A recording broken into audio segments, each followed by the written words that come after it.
Assalamualaikum warahmatullahi wabarakatuh. Salam sejahtera untuk semuanya. Teman-temanku semuanya seprofesi para guru Indonesia, selamat bertemu kembali dengan saya di channel YouTube Dr. Kis Mes Kehidupan. Ini kita melanjutkan dari kemarin part 3 atau bagian 3. Hari ini kita masuk pada bagian 4. Sudah lumayan kita belajar.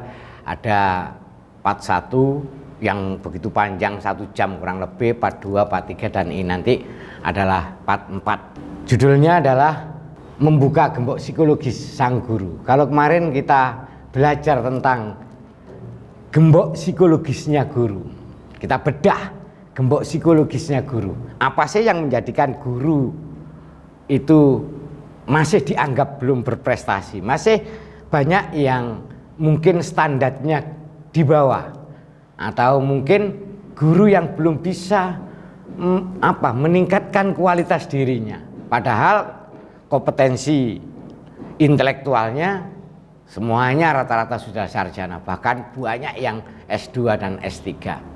Nah, ternyata memang pada gembok psikologis inilah kita para guru Indonesia ini banyak terkendala, banyak terhambat untuk meningkatkan kompetensi dirinya. Untuk itu sekali lagi kita sama-sama sekarang melihat atau membuka gembok psikologis kita semuanya. Tetap ya kita harus bercermin. Kenapa seperti itu? Why? Kok kita jadi seperti ini? What can I do? Apa yang kita lakukan? Dalam hal apapun. Ya, setiap saat kita melihat apa saja, mendengar berita apa saja, menyaksikan kejadian apa saja, baik itu dari luar maupun pada diri kita sendiri. Pertanyaannya dua, kenapa dan saya bisa berbuat apa? Nah, ini kalau sudah menjadi kebiasaan kita, insya Allah kita akan tetap terus bisa mengupgrade diri kita masing-masing untuk menjadi guru yang berprestasi di dua negeri. Ini saya ulang sedikit kemarin hasil surveinya untuk motivasi berprestasi. Yang kita tahu untuk yang tinggi itu hanya sekitar 1,3%, yang sedang 5,2%, sisanya adalah bermotivasi berprestasi rendah. Kemudian terhadap keyakinan motivasi guru-guru yang saya lakukan kajian, 93,5 mereka guru-guru yang pesimis. Guru-guru yang tidak yakin bahwa apa yang dilakukan itu bisa mewujudkan cita-citanya. Kemudian kenapa begitu? Karena profil pribadinya 71,8% mereka bekerja atau menjadi guru itu hanya sekedar untuk memenuhi kebutuhan fisiologi dasarnya, memenuhi kebutuhan rasa aman, memenuhi kebutuhan sosialnya, dan untuk yang aktualisasi diri sebagai orang yang benar-benar menjadi guru sesuai dengan apa yang diharapkan itu 2,5%, cuma 2,5%. Aktualisasi dan penghargaan itu kalau di total juga sama, kurang lebih 7,3%. Artinya ya memang sekitar itu. Guru yang punya keinginan berprestasi tinggi kurang lebih 6,5%, guru yang optimis kurang lebih juga segitu. Guru yang punya cita-cita atau keinginan atau tujuannya itu untuk mencari penghargaan dan aktualisasi diri cuma 7,3%. Nah, ini dari waktu ke waktu hasilnya kok masih seperti ini. Ya, kita sendiri yang bisa merubah itu kita sendiri, bukan orang lain. Oleh karenanya sekali lagi pertanyaannya, mengapa kita jadi semacam itu? Kenapa kita kok jadi semacam itu? Kan kita rugi sendiri kalau ini tidak kita selesaikan. Nah, faktor-faktor yang menyebabkan ini juga sama hasil kajian. Kenapa guru banyak mengalami penurunan, kalau saya ngomong mengalami penurunan kualitas. Yang punya keinginan berprestasi tinggi di bawah 10%, yang optimis juga di bawah 10%, yang tujuannya atau motifnya menjadi guru untuk aktualisasi diri dan untuk mendapatkan penghargaan juga sama di bawah 10%. Memprihatinkan. Ya karena guru bagaimanapun juga menjadi perantara ilmu, perantara berkah dari Tuhan kepada siswa-siswa kita. Nah, faktor penyebab yang pertama ini, faktornya ada lemahnya keyakinan. Loh, kita sendiri tidak yakin dengan apa yang kita lakukan. Kita membelajarkan anak didik kita lemah keyakinan kita bahwa apa yang kita sampaikan itu nanti bisa diserap oleh anak-anak kita. Itu lemah. Keyakinan kita terhadap kita bahwa kita itu bisa menjadi orang yang prestasi juga lemah. Kenapa begitu? Ya karena keyakinan kita kepada Yang Maha Kuasa lemah. Kalau keyakinan kita kepada Yang Maha Kuasa lemah, maka itu adalah menjadi sumber berbagai masalah pada kehidupan ini. Istilahnya ya kalau saya ngomong, ketika orang itu keyakinannya atau imannya lemah, sedang melemah atau kondisi melemah, maka berbagai persoalan kehidupan ini pasti akan menghinggapi kita semuanya, mampir pada diri kita semuanya. Termasuk ya pada tugas dan tanggung jawab kita sebagai guru. Kalau toh itu hanya terjadi pada diri kita, mungkin bisa dimaklumi karena kita sendiri yang merasakan. Tetapi kenyataannya bahwa apa yang dirasakan guru, bagaimana kondisi psikologis guru, ini akan berpengaruh pada anak didik kita semuanya. Nah, dari lemahnya keyakinan ini, lemahnya keimanan ini, maka ini juga berpengaruh pada niat dan tujuan yang biasanya disebutkan diwujudkan pada moto kehidupan kita semuanya. Itu menjadi kurang tepat. Kalau tidak boleh dikatakan salah, menjadi kurang tepat.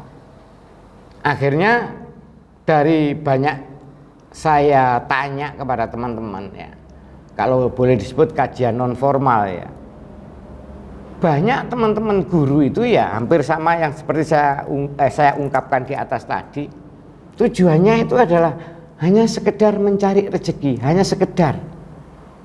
Atau kalau bahasa lugasnya itu tujuannya adalah material, kebendaan. Ya agar dapat gaji, agar punya status jadi guru, agar disegani, agar dihormati. Artinya semua tujuan yang ada pada mindsetnya itu adalah tujuan kebendaan, materialis.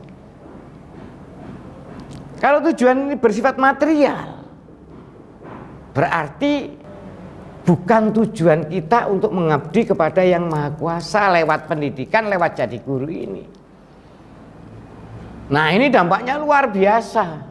Dan ingat, kalau tujuan kita adalah bersifat kebendaan, materi, itu menyakitkan, hasil akhirnya menyakitkan. Kalau kita tujuannya gaji tadi, berarti kita ikut kepala sekolah ikut yayasan. Mereka juga sama dengan kita, sama dengan guru. Mereka manusia, mereka juga punya kebutuhan, bahkan juga punya keinginan.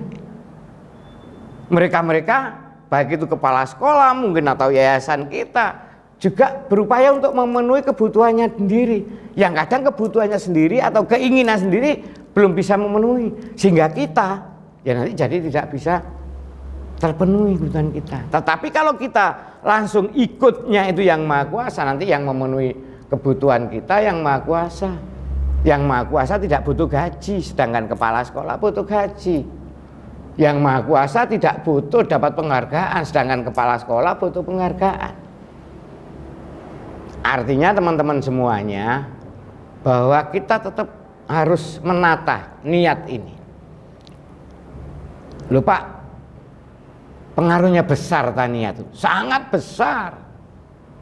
Karena orang itu digerakkan itu yang bermula dari orang itu punya kebutuhan atau keinginan, need atau want-nya. Saya berangkat jam sekian naik ini ke sini, itu dasar saya berangkat itu adalah need, kebutuhan saya, atau mungkin keinginan saya. Maka dari kebutuhan keinginan ini muncul motif dalam hati kita, dalam mindset kita. Nah, dengan adanya motif itu nanti, baik itu dari dalam maupun dari luar, baik intrinsik maupun ekstrinsik, ini mempengaruhi pola pikir dan perilaku kita.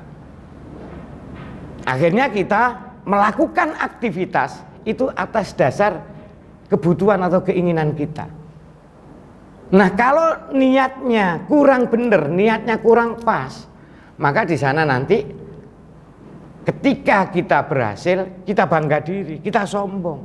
Kalau ini niatnya nggak pas, nah nanti kalau gagal, kita kecewa, kita marah, bahkan kita bisa putus asa.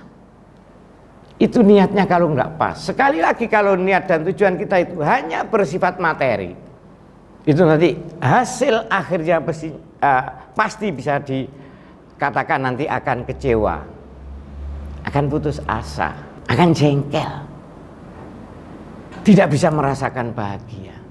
Tetapi kalau niat kita ini mengabdi kepada Tuhan melalui pendidikan, melalui jadi guru ini lillahi ta'ala, jelas juga sudah pasti kita dapat gaji, pasti itu sudah.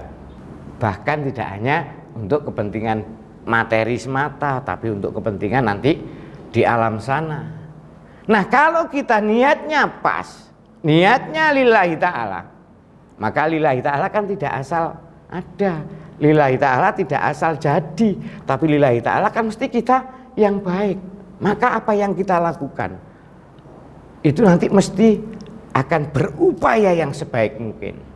Dan ingat, kalau berhasil kita pasti bersyukur, tidak bangga diri tapi bersyukur. Kalau gagal, kita introspeksi diri dan berupaya untuk memperbaiki diri. Itu dari niat dan tujuan ini sudah jelas akan membedakan perilaku kita, akan membedakan semangat kita. Nah, wong sama-sama niatnya aja, yang didapat juga kalau secara materi mungkin sama.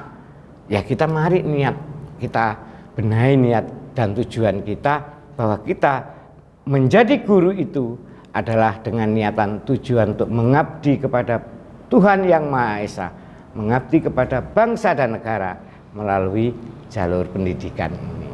Hanya merubah niat. Itu faktor berikutnya adalah kita itu sering tidak konsisten. Waktunya semangat belajar, bahkan sampai panjang waktunya. Seminggu tidak mau belajar. Ada momen gini belajar, nanti tidak belajar lagi. Nah, kalau gitu ya nanti hasilnya juga tidak bagus, kurang bagus hasilnya. Padahal kita kan sering, bahkan mungkin mengatakan pada anak didik kita, ada contoh air yang menetesi batu. Batu itu kan keras, air itu kan lunak. Tapi karena ini continue, istiqomah, maka batunya bisa menjadi lubang juga. Jadi masalah berikutnya yang tadi, lemahnya keyakinan atau keimanan kita, yang berakibat pada tujuan, niat, moto kehidupan menjadi tidak tepat. Faktor berikutnya adalah tidak konsisten, tidak istiqomah. Masalah berikutnya ini yang banyak terjadi, negative thinking. Kita itu ya gimana ya, sering sekali kita itu negative thinking. Ada berita ini sudah langsung direspon dengan kondisi negatif. Ada kondisi mengetahui teman begini, respon negatif. Ada siswa begini, respon negatif. Ini mau tidak mau, itu merusak diri kita sendiri, merusak hati, merusak akal pikiran, merusak mindset kita. Negative thinking itu sangat-sangat berbahaya, sangat-sangat berbahaya. Bahasa agamanya negative thinking kan suudzon. Nah, semula suudzon dengan teman, dengan siswa dan lain sebagainya. Pada akhirnya ya suudzonnya kepada Tuhan. Dan itu dosa terbesar adalah suudzon kepada Tuhan. Na'udzubillah min dzalik. Ingat, kenapa negative thinking atau prasangka negatif ini sangat bahaya? Karena Tuhan itu menuruti apa yang menjadi prasangka hambanya. Loh, kalau kita itu senantiasa negatif, melihat gini, prasangka kita negatif, melihat gini, prasangka kita negatif, dan lain sebagainya, ya itu yang terjadi pada diri kita. Ya itu yang terjadi nanti pada anak-anak kita. Makanya ada satu pelatihan ya, yang ini memang dikembangkan oleh Profesor Hawkins. Itu ada pelatihan MLP, Mind Language Program. Bagaimana memprogram mind kita itu dengan kata-kata yang baik, melatih, memasukkan, menguatkan kata-kata yang baik. Jadi di mind kita itu isinya kata-kata yang baik. Ini memang butuh dilatih. Kenapa begitu? Orang itu mau bergerak kan dari kata-kata dulu sebetulnya yang masuk di sini. Pagi ini atau hari ini saya akan melakukan webinar. Itu di sini ada dulu webinar hari ini jam sekian jam sekian. Ada undangan misalnya webinar. Itu yang masuk dulu sini kata-kata iya atau kata-kata tidak. Kalau kata-kata yang tidak ikut ya sudah mesti tidak ikut. Nah, mari kita mencoba untuk melatih diri kita memasukkan kata-kata yang baik-baik saja semuanya. Mendapat informasi ini direspon dengan kata-kata yang baik, direspon dengan prasangka yang baik. Nah, itu ada pelatihannya memang, MLP, Mind Language Program, atau NLP, Neuro Language Program. Ini ada pelatihannya. Nah, intinya ya melatih itu tadi. Makanya kalau teman-teman belum pernah dapat kesempatan untuk mengikuti pelatihan itu ya, dari sini ayo sama-sama kita setiap saat guru ini memasukkan, menginput data kata-kata yang positif, baik, sehingga nanti yang keluar baik, yang menjadi prasangka baik. Insya Allah nanti kehidupan kita akan menjadi baik. Kemudian masalah lain, kita itu kurang pandai mengambil hikmah dari setiap kejadian yang ada. Tahun lalu itu mengikuti ujian UKG dapat 40. Tahun ini dapat 40 lagi. Padahal soalnya sama, hampir sama. Katanya loh, keledai aja tidak masuk lubang yang sama. Itu katanya.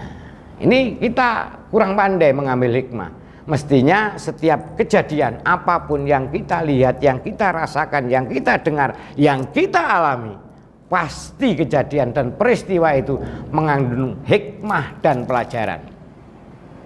Sehingga di jalan kita ada pelajaran, ada hikmah, di sekolah ada pelajaran, ada hikmah, di rumah ada pelajaran, ada hikmah. Itu kalau kita mau mengambil pelajaran dan hikmahnya. Yang berikutnya adalah ini, kita tidak mau terlalu susah-susah. Nah, ini bahaya loh. Ingat, setan itu cerdik. Kalau ada orang punya potensi untuk berbuat kebaikan, baik itu dari tenaga, pikiran maupun harta bendanya, apa yang dibisikkan setan? Ndak usah susah-susah hidup itu. Gak usah soro-soro golek rezeki, gak apa rezeki gak digawa mati. Kayak bener kayaknya. Tapi ketika orang itu terhanyut dengan bisikan atau rayuan setan ini, nanti mereka akan menjadi tidak semangat, menjadi tidak produktif. Nanti uangnya juga menjadi tidak banyak. Padahal semula dia punya potensi, punya kemampuan untuk bersedekah. Akhirnya kalau uangnya tidak banyak ya tidak sedekah. Hati-hati. Nah, ini banyak dari kita yang tidak mau susah-susah. Kalau saya ngasih pelatihan ini ke para karyawan di pabrik, saya memang ngomongnya agak jelek. Lah kalau kita itu jadi orang itu kerja, pulang, makan, tidur, kerja, pulang, makan, tidur, apa bedanya kita dengan ayam Leghorn? Tidak ada bedanya. Makan, tidur, cerot, makan, tidur, cerot. Ya kita tidak boleh begitu. Kita harus memaksimalkan. Makanya saya pernah nge-share tuh, jangan pernah lelah untuk berkarya. Kenapa? Itu kita pakai bekal nanti ketika kita kembali ke sana. Kita semua dikasih waktu yang sama, 24 jam dalam sehari.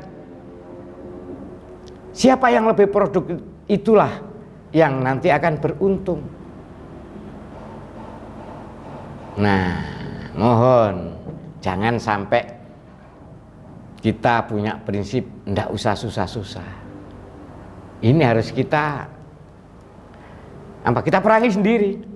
Kalau orang yang prinsipnya tidak mau susah-susah, ndak pernah memaksimalkan segala potensinya, baik fisik, pikirannya ndak pernah dimaksimalkan. Orang yang tidak mau susah-susah juga tidak pernah bersungguh-sungguh. Orang yang tidak mau susah-susah ndak bakalan jadi profesional. Padahal yang dapat imbalan baik dari Tuhan maupun ketika kita di dunia ini, yang dapat imbalan layak itu adalah orang-orang yang profesional. Lihat aja itu pemain bola amatir Galadesa itu, kakinya patah, gajinya paling ya berapa, dapat uang berapa. Tapi kalau pemain profesional luar biasa. Sama dengan pemain tinju pun juga. Kalau pemain tinju amatir ya tuas benjut semuanya tidak dapat gaji. Tapi kalau profesional, nah ini. Jadi kalau kita mau jadi orang yang profesional, yang sungguh-sungguh, kita harus membuang tidak mau susah-susah itu. Kemudian orang yang tidak mau susah-susah juga orangnya biasanya tidak fokus. Kepingin enak dewe, kepingin nyambut gawe ini gak soro tapi kalau bayarannya akeh. Ya bermimpi itu, bermimpi di siang bolong. Itu sulit atau susah untuk terus. Ya karena memang semuanya itu berimbang dan lain-lain.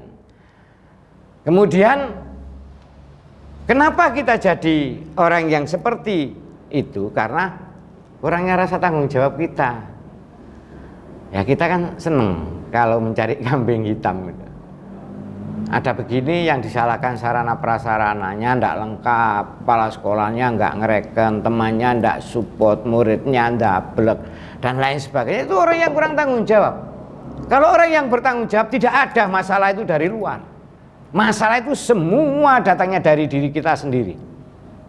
Kalau omongan saya ini kurang dipercaya, bisa silahkan cari satu kasus yang teman-teman semua punya kasus dan teliti sedalam mungkin nanti masalahnya itu dari mana? Lah dari diri kita sendiri.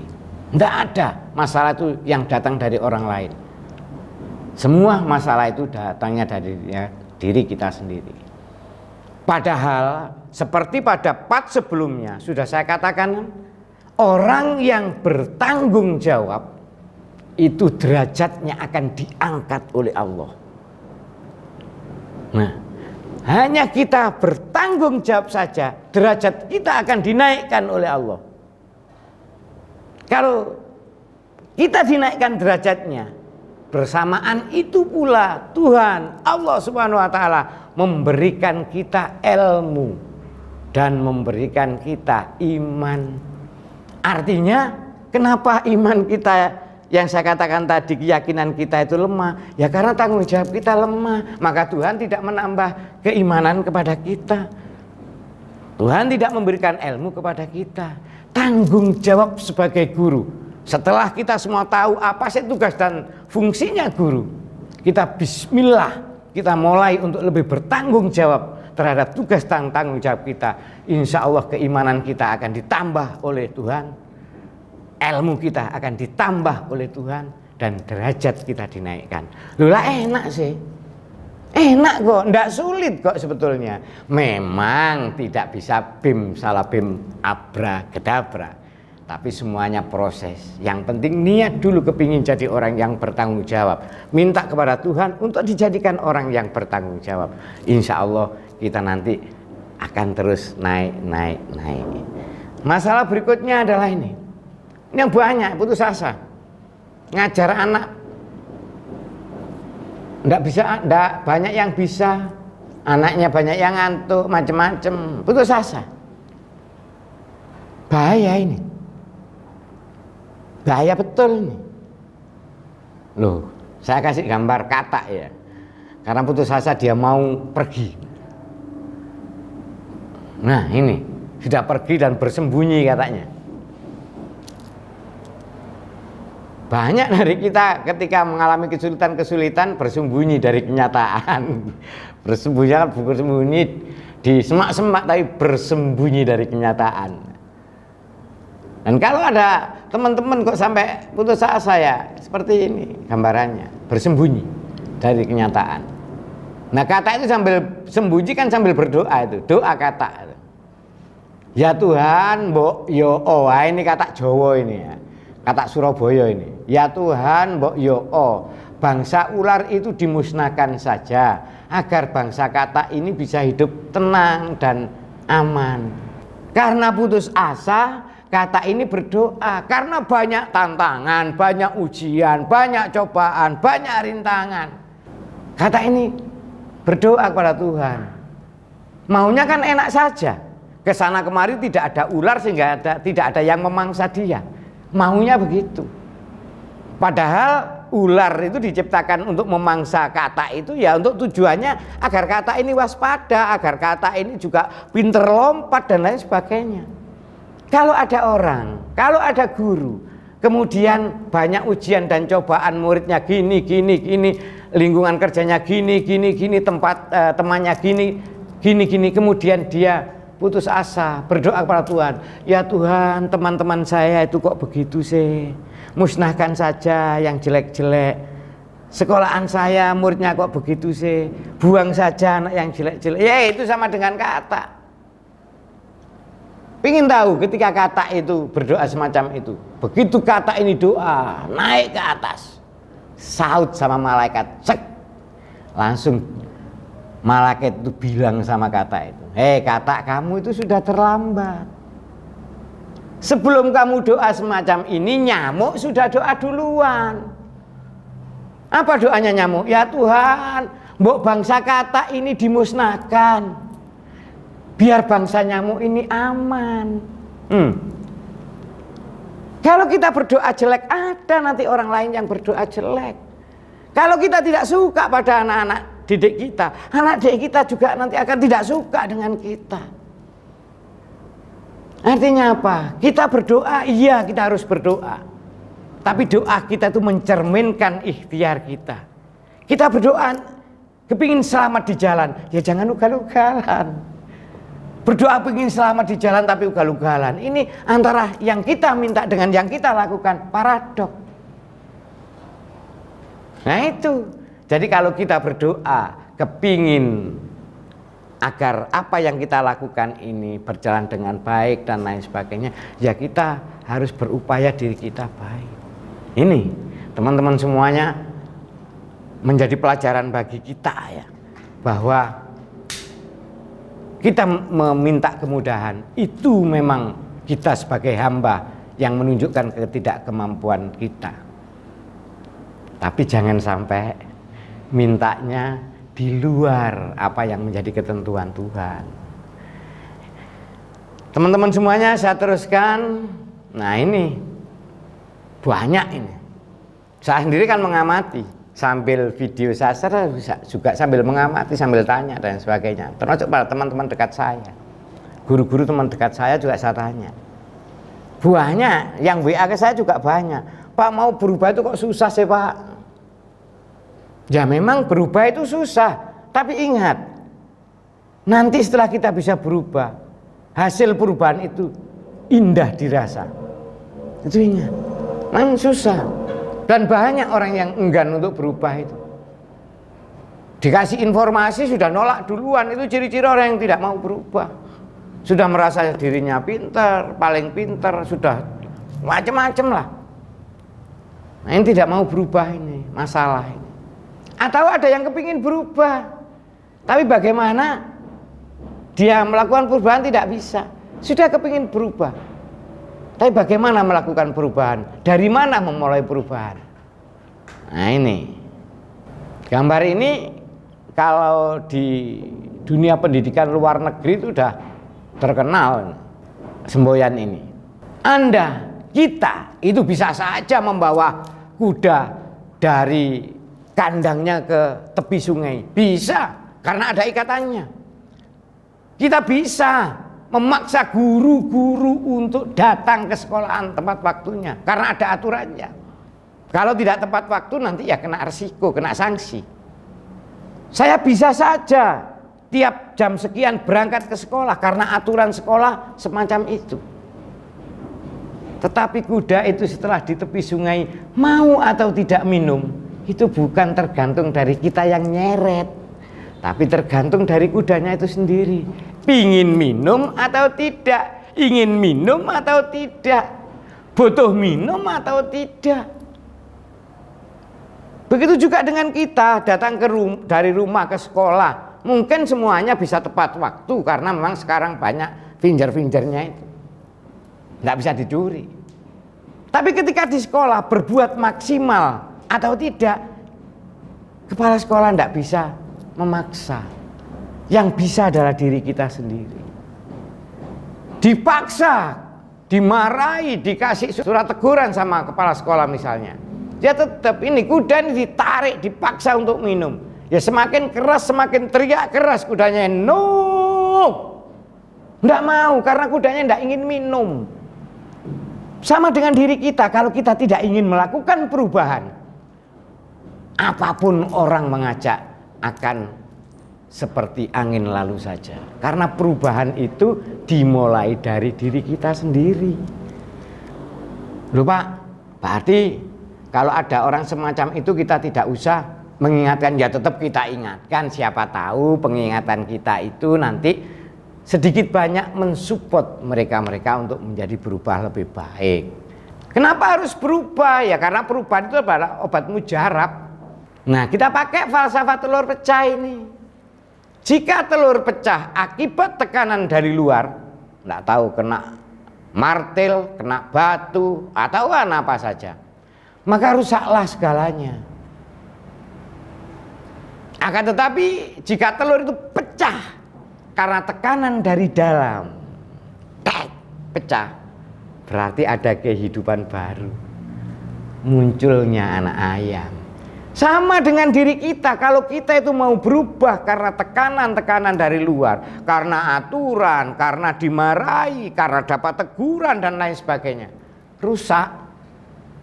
Tidak ubahnya kita seperti nanti binatang, mau nganut karena dipukul dan lain sebagainya. Jangan, perubahan itu kalau dari luar itu kerusakan. Ya boleh orang memberikan masukan. Nah nanti itu kita masukkan diri kita, kita pikir, kita renungkan, itu jadi dasar kita untuk berubah. Jangan menunggu orang meminta kita untuk berubah, tetapi berubahlah demi diri kita sendiri. Kita berubah itu bukan untuk orang lain, saudara. Berubah itu untuk diri kita sendiri. Agar kita bisa berprestasi di dunia dan di akhirat. Dunia itu adalah lahan atau ladang akhirat. Lahan kita, ladang kita adalah di dunia pendidikan ini. Saya teruskan lagi. Bagaimana melakukan perubahan? Dan dari mana kita mulai perubahan? Kita lihat. Kita saksikan ini. Nah, kita lihat. Ini ada ulat. Ulat itu adalah binatang yang paling menjijikkan. Tidak ada orang yang suka dengan ulat. Tidak ada orang yang suka dengan ulat. Ulat ini katanya orang tidak makan-makan kalau tidak merusak tanaman orang lain. Tetapi ketika ulat itu mau berubah, maka dia merubah dirinya. Tolong diperhatikan, dari mana dia memulai merubah? Dari kaki, tangan, bukan. Dari kepalanya dulu. Mindsetnya dulu yang berubah. Ya memang perjuangannya luar biasa. Perjuangannya begitu keras. Kaki dipakai kepala, kepala dipakai kaki. Kata orang Jawa, sikil digawe ndas-ndas digawe sikil. Loh itu dia menggantung. Kepalanya di bawah. Coba dirasakan kalau kepala di bawah ndak enak. Itulah memang perubahan. Ya memang susah, memang soroh, butuh perjuangan, butuh pengorbanan, butuh niat yang kuat. Nah, semuanya terbungkus, semuanya diganti. Yang dimulai dari mindsetnya tadi, yang dimulai dari kepalanya tadi.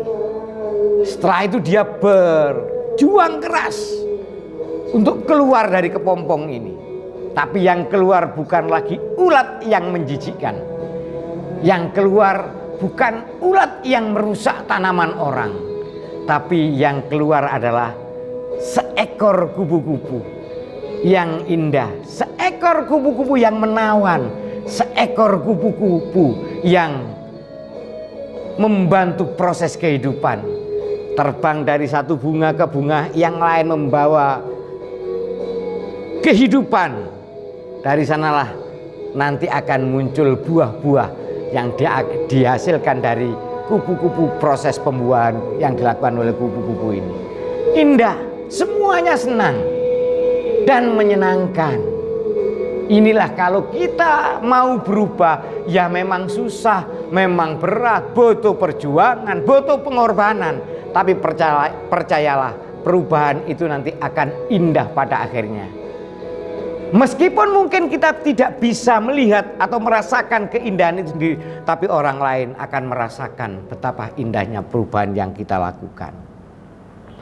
Teman-temanku semuanya yang saya muliakan, yang berbahagia, selanjutnya saya teruskan tinggal sedikit ya.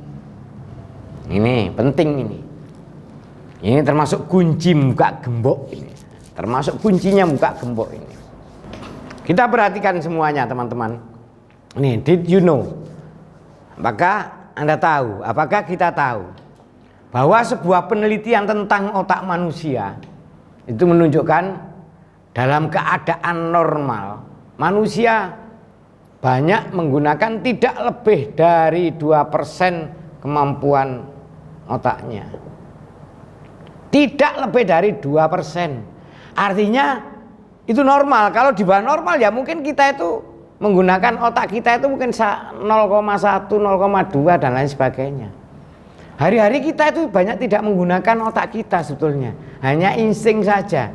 Naik motor sudah tidak pakai mikir karena sudah insting. Ini berarti tidak kurang dari 98% kapasitas otak hanya tidur tanpa pernah dimanfaatkan sepenuhnya. Jadi dibungkus rapi oleh Tuhan, dikasih tempurung yang kuat. Itu memang otak ini fungsinya luar biasa. Fungsinya luar biasa. Tapi kita sendiri yang tidak mau mengoptimalkan. Dari kajian loh ya itu, tidak lebih dari 2% saja. Andai kata kita bisa meningkatkan jadi 3% atau 4% atau seterusnya, kita akan menjadi luar biasa. Kemudian breakthrough thinking. Manusia adalah apa yang dipikirkan. Ini juga pakar-pakar psikologis menyatakan begitu. Manusia itu apa yang dipikirkan. Kalau yang dipikirkan baik ya baik manusia itu. Demikian banyak pakar memberi kesimpulan bahwa pikiran seperti magnet. Kalau Anda menggosok-gosok magnet pikiran dengan kesuksesan, dengan keberhasilan, dengan keluar biasaan, maka ia pun akan membawa kita ke sana. Nah, tergantung kita. Makanya positive mind, positive thinking itu sangat-sangat penting. Jangan-jangan yang ada di otak kita itu hanya kegagalan, kecewa, derita. Ya itu nanti yang kita akan dibawa ke sana. Mendidik diri untuk menjadi lebih berani adalah langkah besar yang harus dilakukan oleh siapa saja yang mau memaksimalkan prestasi pribadinya. Jadi ya berkeberanian lagi untuk mengambil sikap kita itu. Saya teruskan lagi. Membuka gembok kejiwaan. Nomor 1, to dream the impossible dream. Milikilah keberanian untuk bermimpi tentang kehidupan yang lebih baik. Dan ini memang anjuran Nabi kita. Hari ini lebih baik dari kemarin. Ya tentunya esok lebih baik daripada hari ini. Mimpi, cita-cita dan sejenisnya adalah pompa yang membuat kehidupan berdenyut penuh semangat. Perlu kita ingat-ingat itu. Mimpi, cita-cita dan sejenisnya adalah pompa yang membuat denyut kehidupan kita ini menjadi penuh semangat. Lah kalau sudah tidak punya cita-cita apa saja, cita-cita apa ya sudah, datang, ngajar, pulang, tidur, makan, datang, itu aja ya. Tidak ada seninya hidup kayak gitu. Cepet tua. Kemudian berikutnya adalah nomor 2. The power of consistency. Lihatlah air yang menetesi batu terus menerus. Penyok juga bukan. Seperti yang tadi kita itu kurang istiqomah tadi. Maka istiqomah, continue itu harus kita lakukan. Ya belajar untuk melakukan itu. Dikasihlah waktu sehari itu mungkin belajar 1 jam. Atau setengah jam dulu. Atau 1/4 jam dulu. Jangan dumeh kita sudah menjadi guru tidak pernah belajar. Lo belajar dan belajar. Karena memang ilmu pengetahuan juga perubahannya begitu cepat. Apalagi kalau guru ilmu pengetahuan untuk meningkatkan bagaimana metode, model, strategi pembelajaran ini juga harus tidak boleh kalah dengan perkembangan yang ada. Nomor 3, banjiri diri Anda dengan dunia yang penuh kemungkinan-kemungkinan. Ya bisa dilakukan dengan membaca, mencoba, dan positif self-talk. Ya ngomong-ngomong yang positif, ngomong-ngomong itu yang baik aja, jangan ngomong-ngomong yang jelek. Saya itu kalau baca di WA dari teman-teman, dari grup-grup, karena punya grup banyak, punya teman banyak, kalau itu nadanya baik, nadanya positif, mesti saya simpen, saya baca, saya simpen, atau saya sebarkan ke teman-teman lain. Tapi kalau sudah nadanya itu adu domba, nadanya itu menjelekkan sana, tak usah saya baca, sudah saya del langsung. Karena saya juga belajar untuk mengembangkan pola pikir yang positif, pola pikir yang prestatif. Karena dengan pola pikir yang positif, pola pikir yang prestatif ini, itulah doa kita, prasangka kita kepada Tuhan. Dan insya Allah itu akan diijabah oleh Tuhan. Karena apa? Tuhan menuruti apa yang menjadi prasangka hambanya. Berikutnya adalah ini beberapa hal yang harus dilakukan agar gembok kejiwaan kita yang jelek-jelek itu bisa berkurang atau mungkin hilang sama sekali. Perlu dicermati kemungkinan-kemungkinan. Kalau ini mungkin begini, ini mungkin begini, dan cari yang baik-baik itu. Jangan sepintas. Tidak ada sumber keamanan hidup yang lebih kuat dari perbaikan.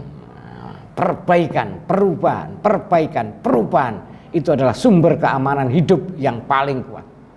Buatlah keputusan kemana Anda hidup akan dibawa. Itu mulai sekarang, mulai Anda semuanya melihat ini.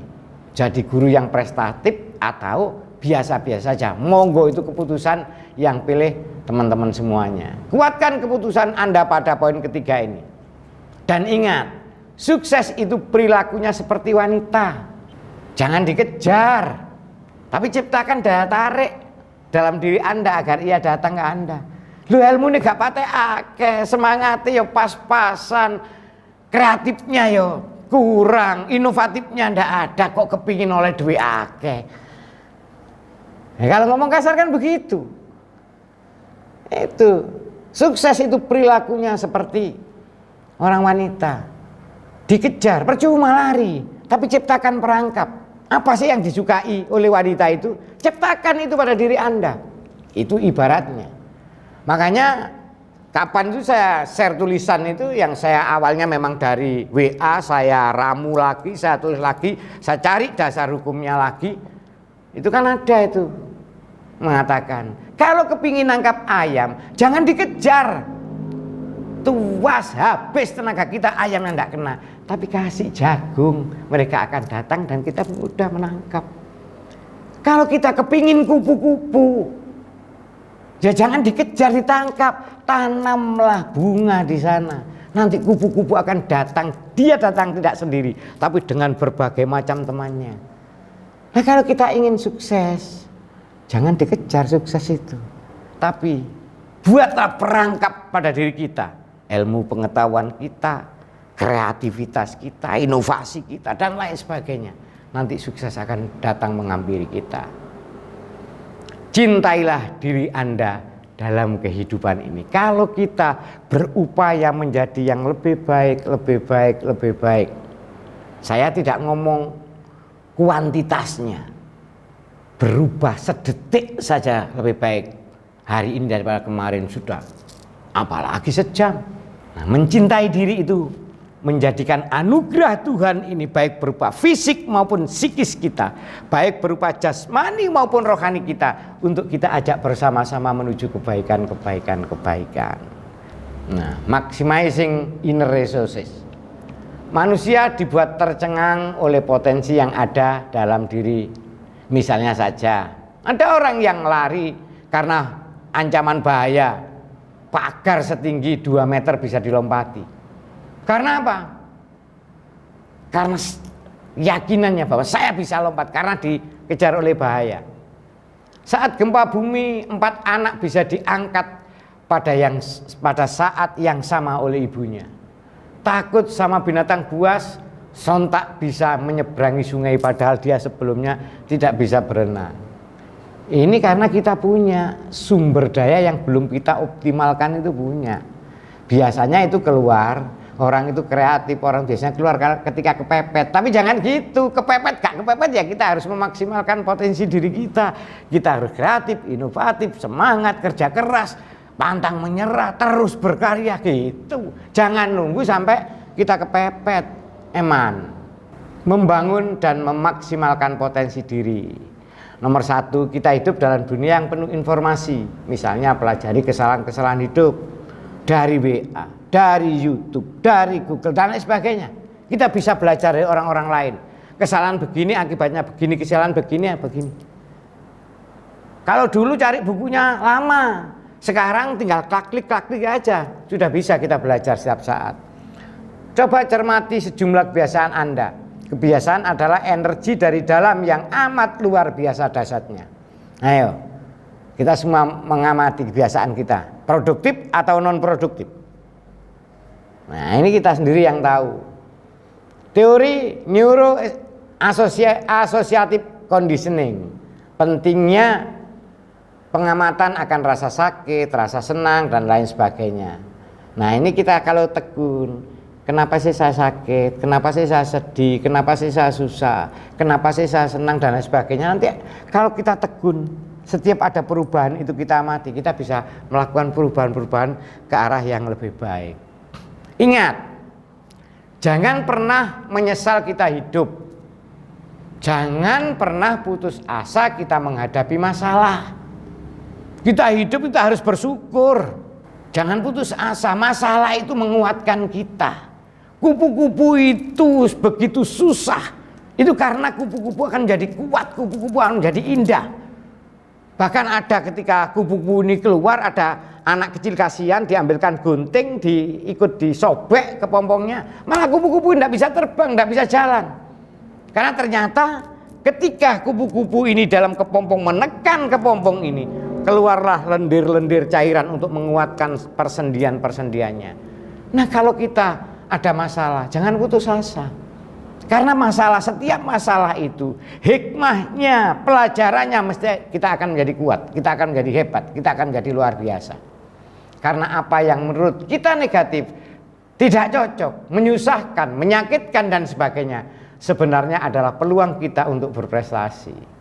Bukankah seorang penemu deterjen itu karena adanya baju yang kotor? Baju yang kotor kondisi jelek, kondisi negatif, Tapi oleh orang-orang yang berprestasi, orang-orang yang punya pikiran positif, ya jadi akhirnya keluar deterjen. Jalan macet, kalau Anda mungkin ke Surabaya, di Jakarta jalan macet.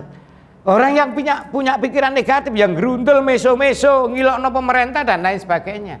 Orang yang punya pikiran positif, wah ini kan bisa kita jualan minuman di sana, minum segar dingin di sana. Kita bisa jualan kipas, kita bisa jualan bunga dan lain sebagainya.